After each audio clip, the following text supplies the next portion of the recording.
Hi everyone, ഇന്ന് നമ്മൾ സംസാരിക്കുന്ന outcome first strategy, goals achieve ചെയ്യുന്നതിനുള്ള ഈ സ്ട്രാറ്റജിയെ കുറിച്ചാണ്. ഞാൻ Banerjee Bhaskaran from onward business consulting and training LLB. We are into business consulting and corporate trainings. We have office in Trivandrum, Kochi and Calicut. നമുക്കറിയാം, ഒരു സദ്യ ഉണ്ണുന്നത് എങ്ങനെയാണ്. സദ്യക്ക് ആദ്യം നമ്മൾ പരിപ്പ് കഴിക്കുന്നു, പിന്നീട് സാമ്പാർ കൂട്ടി ചോറുണ്ണുന്നു, അതിനുശേഷം രസം, മോര്, പിന്നീട് പായസങ്ങളിലേക്ക്, ഇങ്ങനെ അതിനൊരു ഒരു അടുക്കുണ്ട്. പക്ഷെ ഒരിക്കലും നമ്മൾ അത് ചേർന്നിരുന്ന എല്ലാ സദ്യ മൊത്തം ഐറ്റംസ് ഒന്നിച്ചു വാരി നമ്മൾ കഴിക്കാറില്ല.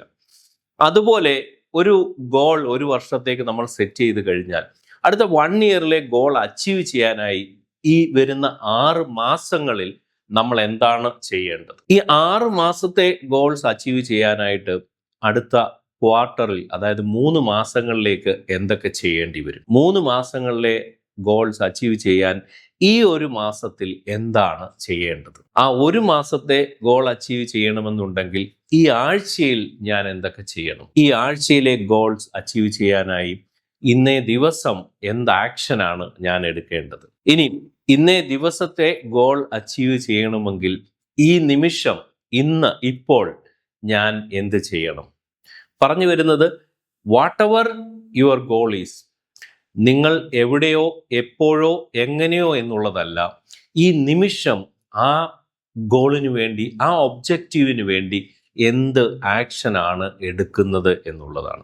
നിങ്ങളൊരു സെയിൽസ് എക്സിക്യൂട്ടീവ് ആയിക്കോട്ടെ, നിങ്ങൾക്കൊരു ഇയർലി ഒരു ടാർഗറ്റ് ഉണ്ട്, നിങ്ങൾ അതിനെ ഹാഫ് ഇയർലി ആക്കുന്നു, പിന്നീട് അതിനെ അടുത്ത ക്വാർട്ടറിലേക്ക് ഇത്ര രൂപയുടെ സെയിൽസ് എനിക്ക് ഉണ്ടാക്കണമെന്ന് വരുന്നു, പിന്നീട് അതിനെ മന്ത്ലി ടാർഗറ്റായിട്ട് മാറ്റുന്നു.